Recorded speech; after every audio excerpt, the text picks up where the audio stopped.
Welcome back, everyone, to Merge Conflicts, your weekly developer podcast talking about all things software development. We're fresh off the new year. We had CES behind us. I guess that's about it that's happened this year, Frank. Okay, so today, Frank, I don't want to talk about CES. Is that okay? I don't want to do it. I think we're done.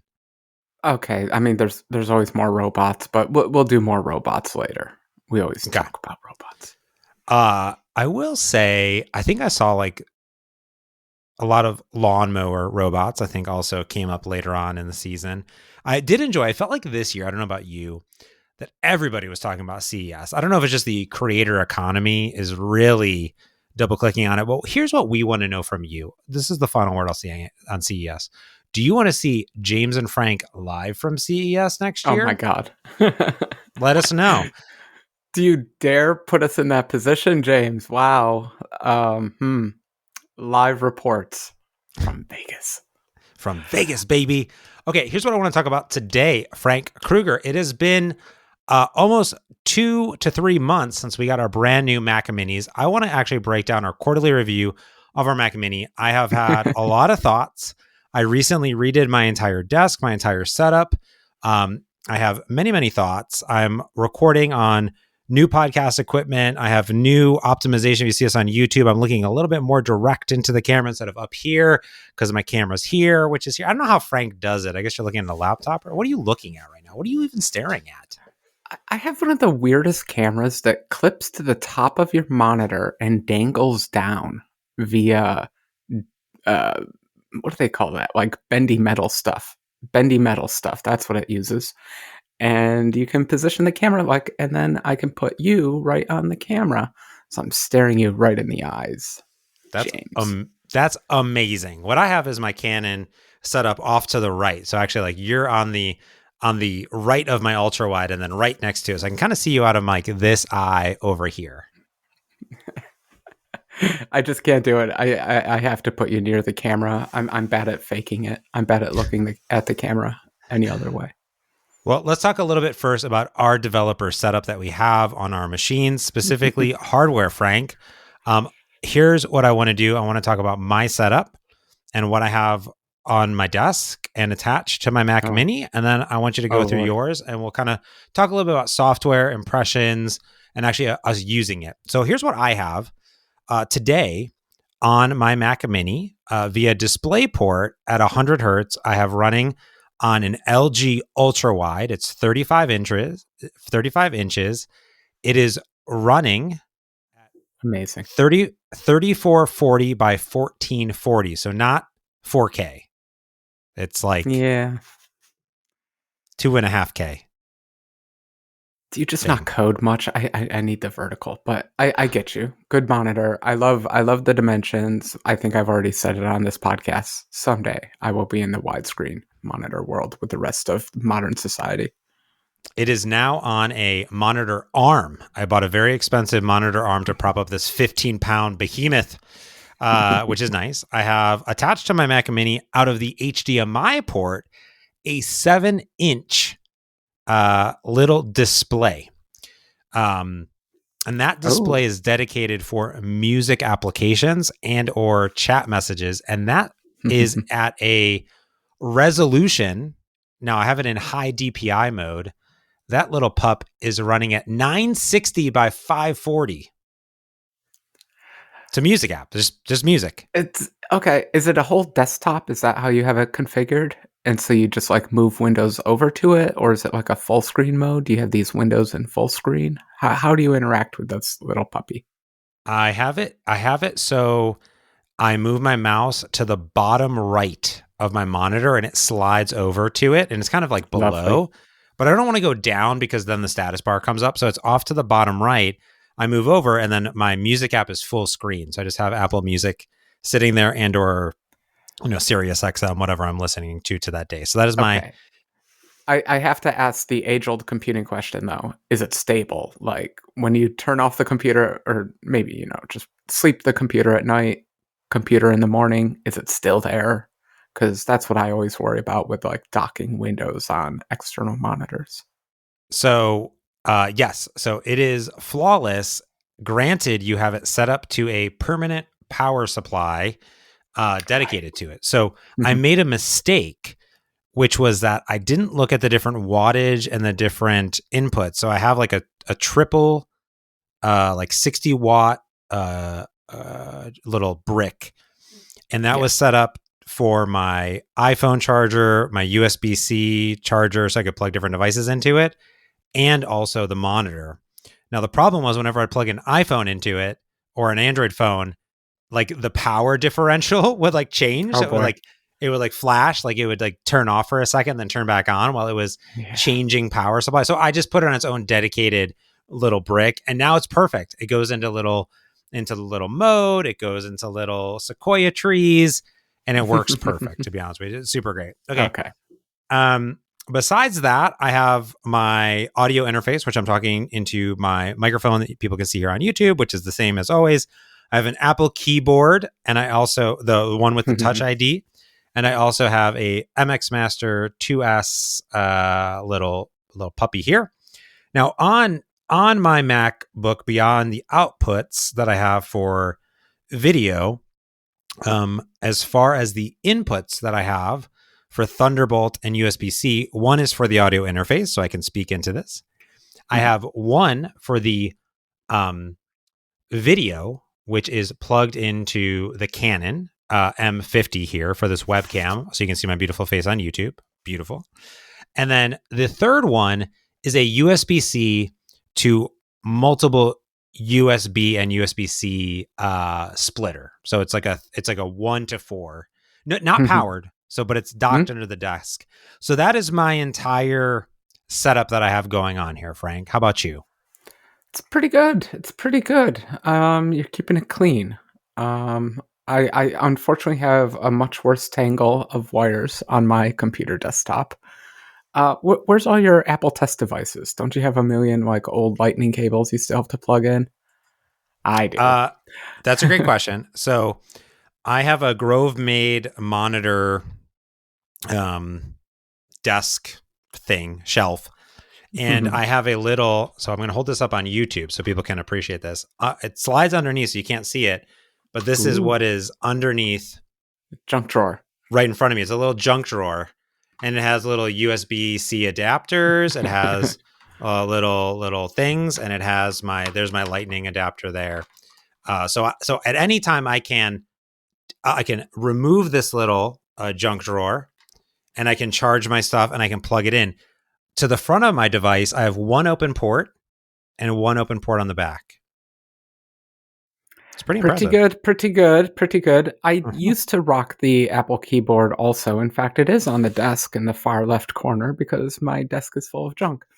But while I was doing the Twitch show, which I do want to bring back someday, I bought a clickety clack keyboard so I can clickety clack, and I plugged it into the little Mac Mini because you know what, YOLO, it's fun to clickety clack. I like the just the variety that it has. Plus, it has pretty lights that make rainbows. So I rock a fun RGB clickety clack keyboard for really no reason other than it's fun and delightful. Uh, James, can I show you? I'm sorry, I'll try to describe this for the podcast, but it is the most 1960s looking microphone ever on the That's planet. what you're recording on right now? It is not, but it's what I'm going to hopefully be recording on soon. I just want to make it clear how full of junk my desk is and weird peripherals I have on here. So I have giant USB A hubs plugged into my beautiful little Mac Mini with all the gross stuff plugged into those.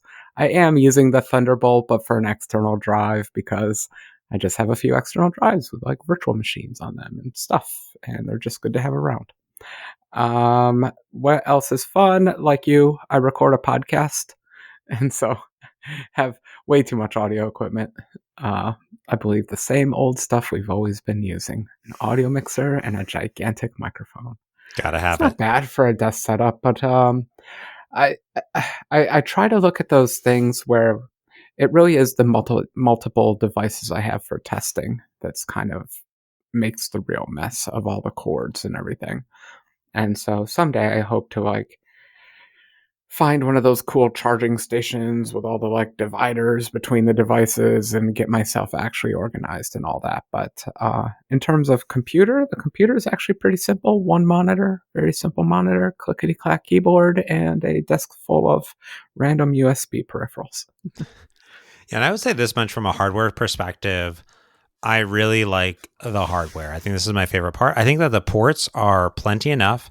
I think we talked about that Thunderbolt 5. I think that that is the game changer for us several years from now when those peripherals become available, where we can put a little Mhm. hard drive in there, extend our storage, and also get all the other ports that we may need. I've not run out of ports. Obviously, I have a little splitter, but also because it's for the smaller peripherals, like the little dongle for my mouse, right? I could Bluetooth it, but Mhm. like I have this one, I have it on different ones. But, in general, the hardware is very nice. It's quiet. My Oh favorite yeah, feature is the built-in speaker. Do you use the built-in speaker? I love it. I I do. love it. Well, here's the problem. I have a built-in speaker in the terrible monitor that I have, Same. and there's a built-in speaker in the computer. They're both terrible speakers, but the Mac Mini is by far, far, far better than somehow the one that's in the monitor. I don't know how they did it. I mean, it's so rattly and tinny, but it's still better than the one in the monitor. Well, and I listen to hip hop, so you can imagine the sound of what is coming out of that tiny itty bitty speaker, which is just absolutely ridiculous in every form factor. But I love it. I've actually found it because often I'm changing my audio input between devices, my Project Volterra and my Mac Mini, and I swap the cords between them. Mhm. And often, like if I'm just at night, I'm not going to swap it all the way back to put on my headphones. So like literally just music comes out of my Mac Mini by default. And I'm just like, the first time it happened, I was like, that's stupid. And then I was like, I love it. I love Leave that who setting on. who put it in there. It's almost inappropriate, but then I'm like, I love it. And like the funny part is Yeah. like in the front of our Mac Minis is a 3.5 millimeter jack. So I could What plug is that in. for? It's for me who like could plug in headphones. Like what it I should guess be I is have like, headphones with cords, I guess. I will have to say, I've been trying to use the front ports a little bit more, so I'm not like mm, chasing around cables behind the desk and all that kind of stuff. And I find myself buying a lot of, or at least shopping on Amazon for very short USB-C cables with like the fabric coating that are very flexible and oh but yeah, like short. I'm learning like I just want a lot of short cables to keep everything tidy. dude. This is bad, but with this setup, I've been AliExpressing a lot. And I never like really AliExpress except for like some like of the video game handheld stuff. But on AliExpress, you can find every cording cable for like $1, and they're all super fantastic. And they're just like what you said. They're like this nice coating. They're this. I recently bought a bunch of like 90 degrees, like 90 Oh degree yeah, USB cool. Cs. But then I also bought, Frank, magnetic USB Cs. This is mind blowing. This is like the coolest thing ever. So you take a little USB C little thing, you Boop, plug it in, boop. and then the cable is magnetic. So you just boop, and it's power and data. So you can Somehow. easily, so you don't have to ever remove a cable ever again. You just boop. So that's what I have for my Pro audio cable, tip. which is crazy. It's like, and it was like $2 on AliExpress. Now you got to at least buy $10 from them to ship it to you. But you go on Amazon, that's like $20. So, anyways, just it's hard. That is some It, pro it's tip. I enjoy that.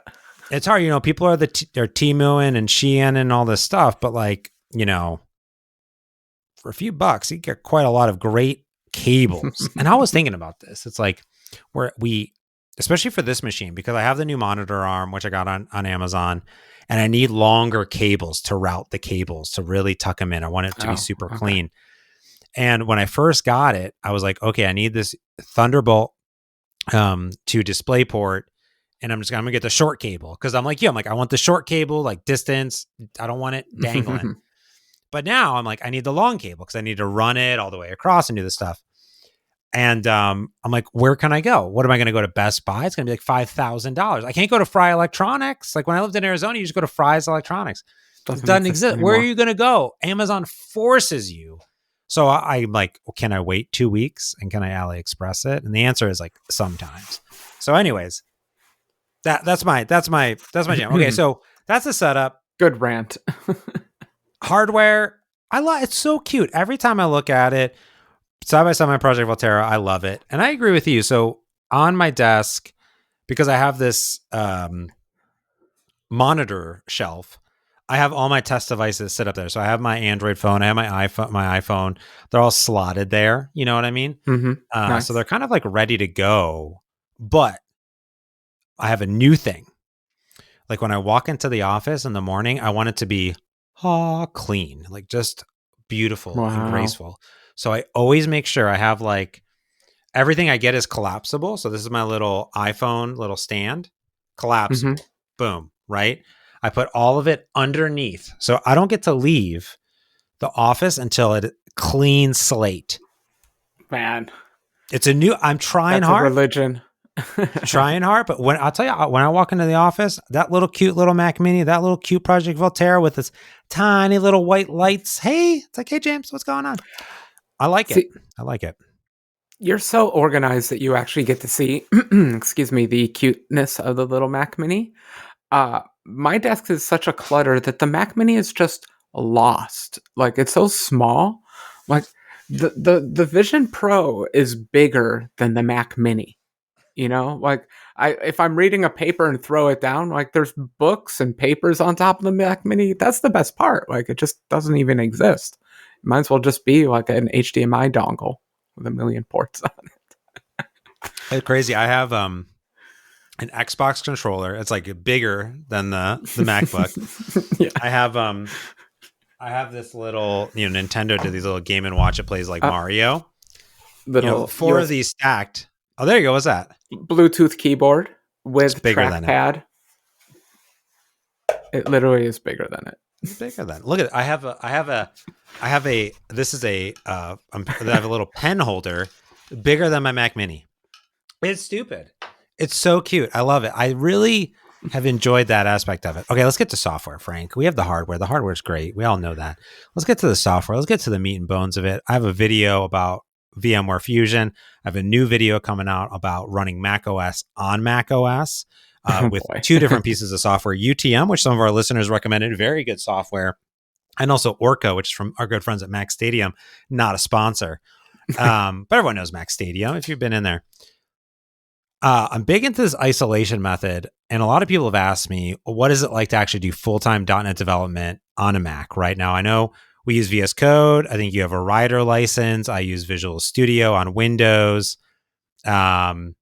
We both use Xcode on occasion, right? Any other, I have Arduino Studio. Any other IDEs you're using either in a VM or on your machine? No, I'm sticking with the classics right now. It's all VS Code, Writer, and Xcode for me. That's enough. How many IDEs do you need in life? Got to collect them Sometimes all. I use VI in the console. Try not to. I also recently installed VMware and Windows 11 on my MacBook Air, which only has 16 gigs of RAM and the M1 for comparison, trying to figure out like what's the medium there. I will tell you this much. Now, obviously, we spec'd out our MacBooks. I'll tell you this much. Not a hiccup. Not a hiccup at all. Everything, Windows 11, boom. Visual Studio, boom. Deploying to Android devices and emulators, boom. Flawless. There's no problem at all. And I'm sure if you were in Parallels, it'd be the exact same thing, maybe even more optimized because I know it's super optimized. I installed UTM and I installed Orca to run Mac OS. I installed these puppies in like 7 minutes. I mean, it's just so fast. Running Mac OS in Mac OS is like no time. It's like, but Turns it's out. just as fast. I cannot, for the life of me, Frank, get the fan to turn back. I got the fan. We both got the fan to turn on at least once when he first set it up. I haven't heard it ever again in 2 months. I haven't even heard it. I don't know. There's without a beat. Now I would say this, like for beach balling, extremely rarely. Like, and it's some like tabs. It's always It's like, Safari. it's always it's some browser. It's some browser thing, right? Beyond that, for software development, I got no qualms. How about you? Okay, so I want to say for normal app development, everything you just said, agree with. Like, I don't push the memory limits. Everything builds fine. Everything runs fine. The Rosetta magic that still makes Intel code works fine. Thank you for that. Hmm. But I've pushed my machine much harder than you have. I bet you have. How many times have you run out of memory? I've done it several times now. And Never. it's hilarious, because with the unified memory architecture, and then on top of that, virtual memory, it'll allow apps to allocate ungodly amounts of memory. And it'll just keep going until finally it's just like, okay, I give up. And it's been fun. I've pushed the machine that hard quite a few times now. Do you want to describe really quick for listeners maybe that don't know the difference between Apple's unified memory and normal sort of CPU and GPU memory, like what the difference is and Mhm. why that is a big difference that you're describing? Yeah, so it comes down to the CPU and the GPU being different processors, and in the past they had different memory. I mean, most things do. So you have your normal computer, the CPU, it has its RAM, it has its memory, and then you have your GPU. It's its own processor and it has its own memory. Well, someone got the bright idea of let's just integrate these things onto the same die and let's just have them share the same memory, and that is the unified memory architecture. It's an old thing. It was on the original Xbox, I think, or was it the Xbox 360? Whatever, one of those. Even had it on the Windows NT kernel, but Apple first really did it with the iPhone. We were ever since iPhone 1, whatever that's called. That's how things have been. The GPU and the CPU share memory. It's unified memory, and it's grown all the way up into these M4 monstrosities that we've purchased. And that's why I run out of memory because I'm always doing GPU stuff. And when you allocate too much GPU memory, that's also the main system memory because it's all unified, baby. And bad things happen. But overall, the unified thing is great from a programmer perspective because you don't have to synchronize between the two memory stores. Anyone who's done GPU programming in the past with or in the present with non unified memory, you got to put a bit of thought into when you synchronize data between the GPU and the CPU. Yeah, that makes a lot of sense. Yeah, I never really thought about it too much in general because I guess I never really thought about it because most of the times when you're buying like a CPU with integrated graphics, that's kind of how you're thinking about it. It's not until you add an external dedicated GPU to it. Now these do have dedicated GPUs that are sharing the unified memory. Mm-hmm. So I guess I never really thought about it too much because I've only ever purchased laptops. And I've always thought about laptops as not really having dedicated GPUs. While many of them do for game machines, but Mm-hmm. normally they don't. And they use integrated graphics. So I never really thought about it too much until now, especially like, with my desktop here and the desktop here, because it's my first Mac desktop ever. And while I personally haven't seen a lot of difference, I haven't really pushed the GPU, right? I'm actually using Xbox game streaming, which obviously isn't doing anything on the GPU. I mean, it's doing stuff on the GPU, but it's not like rendering the graphics on the GPU, right? They're being rendered by some server in Azure. That's for sure. But I haven't really pushed anything past that, to be honest with you. So it's fascinating to know that you have sort of been pushing it to the limits, I assume with machine learning and AI stuff that you're doing. Yep. And honestly, kind of accidentally, like, I use VS Code in a fun way when I'm doing Python stuff where it feels like I'm doing everything live in VS Code, but it's actually talking to the remote server, so Ah, it's executing on the other machine. Well, I clicked the buttons wrong, and I'm like, this is acting a little bit funny. It's pulling files from a weird place. What's going on here? And it turned out it was just using my local Mac instance, and I couldn't even tell. Like, it was running just fine, like for speed hmm. and everything. So it's just funny, like that stuff works. I do have to say, I was playing with getting the Llama model neural network running, Yeah. and I followed a Apple tutorial, which took me way longer than it should have. But I got to the end of the tutorial, James. It took me forever, but I got there. And I got the 8 billion parameter llama model running with integer 4-bit precision. So Ooh, that means it only takes up 4 gigabytes of memory, not bad. and that runs very smoothly. So I'm excited to next try. They have like a 70 billion parameter model, Ooh. and so that will be 35-ish, give or take, gigabytes of data. But you and I think both of us splurged on way too much RAM for these machines. And so can totally just fit that still within the RAM. So I hope my next experiment, honestly, I just haven't wanted to put all the conversion time because it takes a while to convert these models and output 35 gigabytes. But hopefully I'm going to get that model running, and I'm curious to see how it performs using all of Apple's APIs. So I have been having fun pushing this puppy to its limits. That's great. I did get questions speaking about RAM specifically, as I had a few people reach out on the pod and also on my YouTube, which were asking, "Hey, it's cool that you specced out and upgraded the Mac Mini all the way to like 64 gigs of RAM, but hey, I'm buying the MacBook Pro and it only goes to 48, right, or whatever it is." They're like, "Is 48 good enough?" And I know what my answer is. I don't know what your answer is. My answer is yes. I love the 64. I love pushing it to the limits. But I'll say when I'm doing everything normally, I have my normal 3 IDEs open. My machine's usually sitting at something like 24 gigabytes of properly allocated, like hot RAM usage. So I think 48 gives you plenty of headroom. The 64 is a bit extravagant. I just really wanted to max it out just in case. Like I was saying, even that model that I want to convert should only be 35 to 40 gigabytes. So that machine should still even be able to run obnoxious things like that. Um, Only one way to find out, really. Yeah.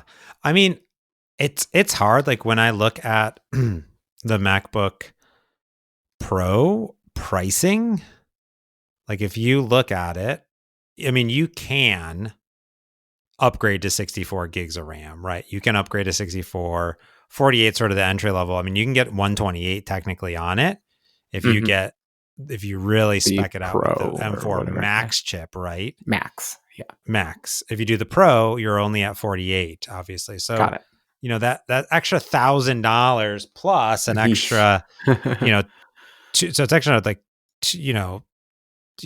You're looking at $4,000, which is much more than you and I both spent on it. Yeah. So the question is, I don't think so. Because our MacBook Airs with 16 gigs of RAM, It's it besides doing fine. VMware and running Windows at the same time, which is fine. You just need to allocate correctly, is fine, which I totally agree with. To run it with 48, I think you're totally fine. I ran with 32 for the longest time in my dedicated setup. 32 is a fantastic amount because that's like Mhm. having, if you ran VMware and this, you could dedicate 16 and 16. And that's like basically what my MacBook Air is, right? It's 16. So I think that's a solid approach in general. 32 is great. Yeah. And 24 is going to be great. I don't think you're going to have a problem. It's really in these advanced scenarios that you're doing. And then you should probably buy a different machine if that's the case. If you're running neural networks all the time, you're doing a lot of machine learning, you're specking it out. That's all day, every day. You probably wouldn't have even bought this machine. You might have had to wait if you were all day, every day doing that so you can get Well, 128 gigs of RAM. unlike you, I do love Mac OS, so I'm stuck buying their machines. But what was not to go back to CES, but then Nvidia have the Mac Mini Killer. Yeah. Um, the only problem with the Mac Mini Killer is you're probably going to run Linux on it. It does. I looked it up. I did. Yeah. It runs like a Not quite NVIDIA OS. Yeah. yeah. Yeah. Um, Beautiful. It's one of those cases of beautiful hardware, sure. But I'm not going to buy one. Yeah. Well, here's my biggest problem with the Mac Mini itself that I didn't experience and I still don't experience on my MacBook Air. Now, before my Oh, MacBook Air, I had a MacBook Pro, 2013 MacBook Pro. That was my Xamarin rig. cool. And then I had a MacBook Air once the MacBook Pro came to the end of its existence. It's now recycled at an Apple facility.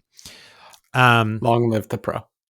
Desktop Mac OS, very subpar. It's a subpar operating system. It is. Oof. Ouch. It is. It is. It makes me jump for joy when I boot up Windows. It's just like, oh, what a lovely day. What a great.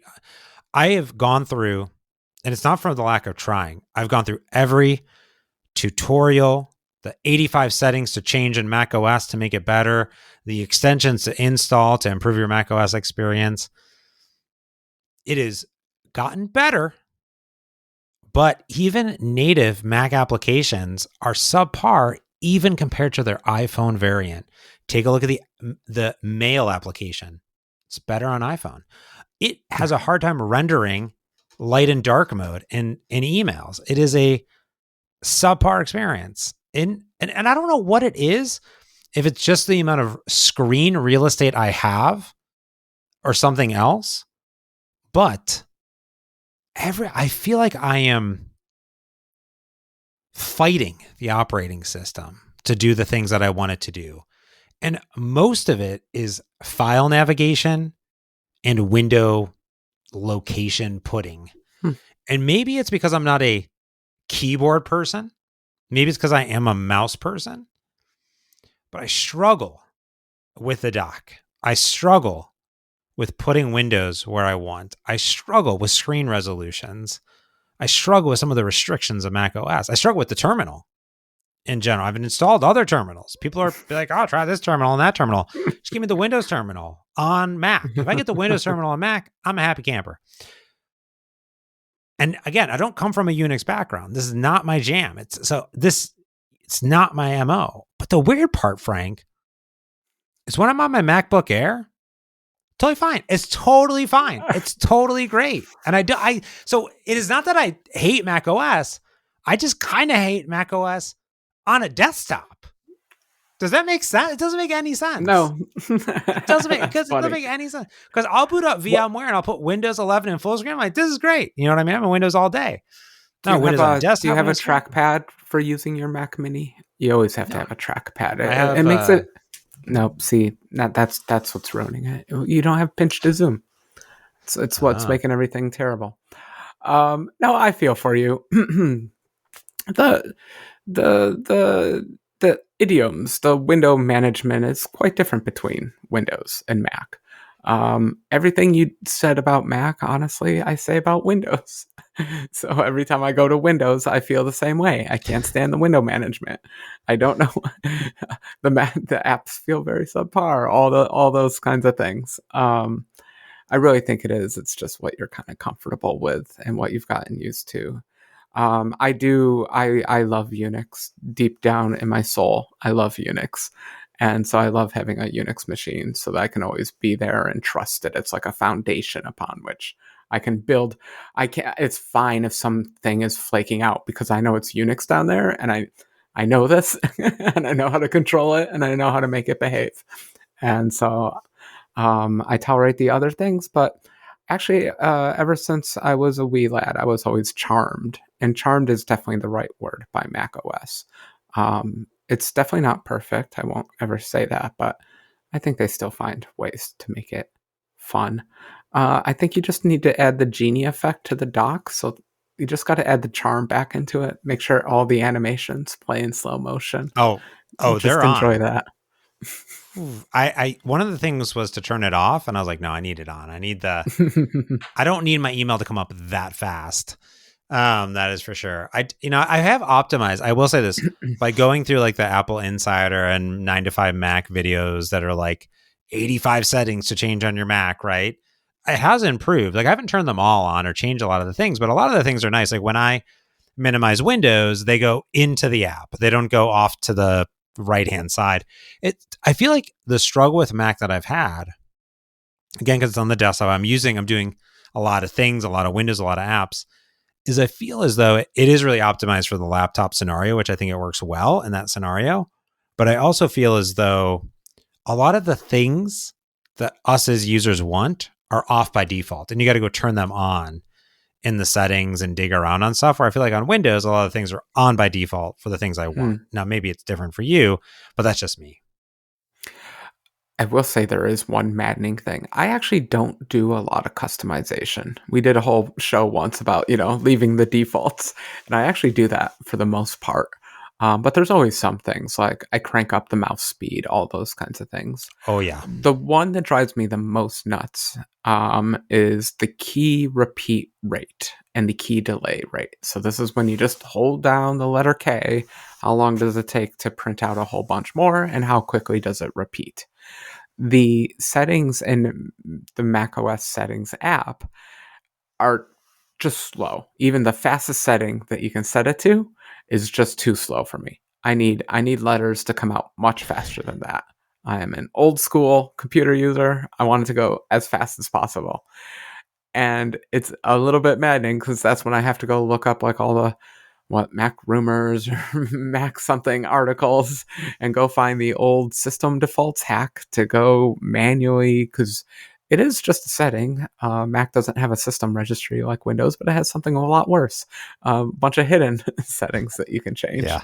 And so I always have to crank that one up. But I have to admit, even on this new Mini, I still haven't changed it. It's the one thing that's been annoying me Hmm. probably the most, though. The one thing that always reminds me, oh, this is a new machine that I haven't fully gotten into yet, fully configured yet. Yeah. That makes sense. I feel like, yeah, those little things you just optimize over time. Like you said, you've been a Mac user, Unix user for a long time. And for me, well, I have, it hasn't been like my daily driver, right? And it's the same even when I had my MacBook Pro, that was my work machine. So it's a little bit different. But a lot of times I was in Windows anyways, because doing Xamarin work, I was often there too. So me as a diehard, I think that's the thing I want to talk about is like, if you are a person that's coming from the world of Windows, like there's nothing wrong with macOS. It is a mighty fine operating system and it is great with this. I am curious though, if my experience would be different if I did have a monitor like the Mac Studio display Oh, come that on. had. I've been wondering this, Is and this I'm just a wondering. long troll to explain why you want to buy a monitor? Well, I'm curious. Is it because that thing has like the right dimensions and the right pixel density to scale how I want it to scale? Because Windows will just scale everything however I want. I could say give it 104.2 104.2% scale, and it's like, cool, I got you, bro. Like not on Yeah. Mac. It's got to be. So I'm wondering if that is it's just a weird configuration that I have that would make me enjoy things a little bit better. I don't think, but I'm not justifying. I'm not doing it. I thought about it. I Only thought one way about to it. find out, James. Not doing it until they maybe the next version.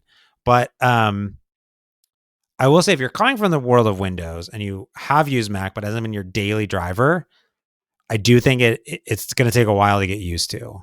And it's been months for me and I'm still not Okay. 100% comfortable in general.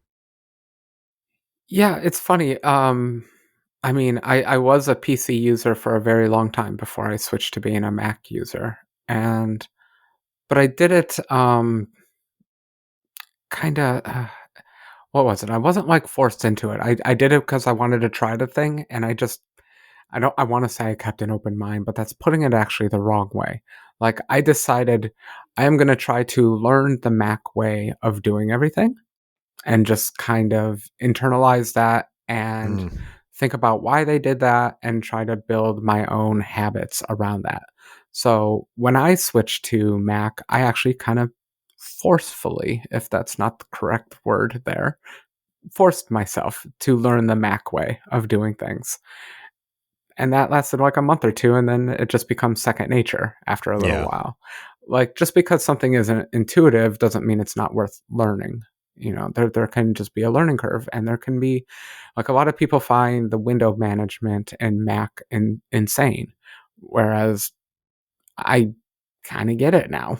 Like I know exactly how it's going to layer something. I can very well predict which window is going to come up when I hit this key combination. I am a keyboard user, so I have fancy little keyboard things that I do. But yeah, I guess I do use a whole combination of the mouse and keyboard to like get it in there because I forced myself to learn what the stupid red, yellow, and green buttons do. It's true. Yeah. And like I said, I think if we talk a year from now, we'll see. But I just want to kind of talk through a little bit of my real world development setup because when we talked about it last time, we had just mostly gotten the machines. We had played around with them. But over the holiday and the holiday break, I did a lot of real world development. I was doing functions work. I was doing iOS and Android development. I was in VMs. I was outside of VMs. I was publishing. I was doing all sorts of setups, and I was doing that more real world deployment and development than ever before. More than just podcasting and editing videos, and that's been pretty well. But I will say this: I'm really happy as though coming from Windows to Mac, the software I use for the most part is here. There's an equivalent. So like my Camtasia stuff works, like browsers all work, like my apps all work, right? Things like that, which is great. The things, of course, I love are like the widget system and integration into the iPhone. They do a great job there in general. So like that's just normal Mac OS stuff. But I think I got a lot of real estate, and that's my problem. I think if I had less real estate, I bet it wouldn't be as much of a problem. But I don't know. I could be wrong. I was very jealous of you for your big monitor, but it's funny to hear you talk. You're putting a lot of blame on that monitor. Maybe I'm just lucky. I just have the right size monitor for this computer, and I just live within those constraints. Let us know. For years. Sorry. Yeah. No, go ahead. For years. For years, I did software development on a 13-inch laptop. You know, like that. I think that's where I learned window management. Why I can handle 8,000 windows tiled on top of each other, because I knew how to do it on a 13-inch screen. I also know how to do it on a 27-inch screen. Yeah. I think that let us know, listeners, what your setup is like, what you're rocking. I'd be interested too. Like, if you're coming from an ultra wide or a non ultra wide, a 27-inch, something that's 16:9, or is it more 4:3 type of situation? I'd be interested to know your experience, especially if you have a Mac Mini and you're coming from this world. Like, let us know. We've gotten great comments on YouTube, and of course on our socials. But I would be fascinated. Like, I will say this: I've had the ultra wide for a while. I'm a one monitor type of person. I do like the second little tiny monitor. Recommended. I did on AliExpress get a 11-inch, so I'm also going to test that out, the 7-inch versus 11-inch. They're like $20, so it's like they're not high resolution, but that's not their point of them. But also I figure a nice little travel monitor would be nice too. But I will say this. Let us know what you think, what your setup is like. With the ultra wide, I've always loved to hate it because especially on Windows, the Windows management is fantastic for the ultra wide, how they split and they do all this stuff. On Mac, they at least have snap left, snap right, game changer, right? And that's a newer feature, which is very Windows-like. But that being said, I've always loved to hate the ultra wide. I know people are diehards on it. I just am not positive. You know what I mean? Like, I'm just not 100% sold. And I've had it for years. Yeah. Like 4 years, something like that. I'm still not sold. Yeah. I think you need a giant square. Do they make a square monitor? Just put a square. What's the Apple XPS one? I think that thing isn't that 16:9? I don't even know what aspect ratio they put on these things anymore. Displays? No, the display. Yeah. You know what? Are they 16:9? Pro display. They're 5K, so 5120 by 2880. I don't know if that's 16:9 or not. Not really. It's closer to 4:3. It sounds like. Yeah, it's a rectangle, but not as wide with it, I think. Yeah. Well, you can buy a Vision Pro and then get a giant monitor, or you can tile your 11 inches and do like a 3x3 tile of your 11-inch monitors. Can you run 9 monitors off of the Mac Mini? You'd run out of ports at some point, I think. No, I think ours you can do. There's a specification on it. It's like a few 8K, like an 8K or 2 4Ks or something like that. But you can run a few. Yeah. Okay. So, anyways. I can only No have grid. I have only so much room on my desk, Frank. So that's my problem. You That have being said, arms now, though. You can put them anywhere. I got these monitor arms, dude, $160. Yeah, they're no joke. Because it's you can get them for like 40, $50, but this Mm. puppy needs to be able to hold up to 28 pounds.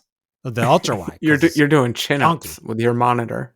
Oh my god! Oh, I was doing reps, baby. I was doing reps. Anyways, all right. Anyways, right into the show. Follow, subscribe, do all the things. Let us know what your setup's like. If you found this advantageous at all, this is when you want to see on the podcast. We'll talk about all this stuff. Anyways, Franks, thanks for humoring me. I'm glad we were able to talk a little bit about our real world scenario. We'll do a 1-year review when we come up in like November or whatever too. See how it is good. And I plan to have this thing for a long time, so I'm excited about it. Anyways, that's going to do for this week's Merch Conflict. So until next time, I'm James Montemagno. And I'm Frank Kruger. Thanks for watching and listening. Peace.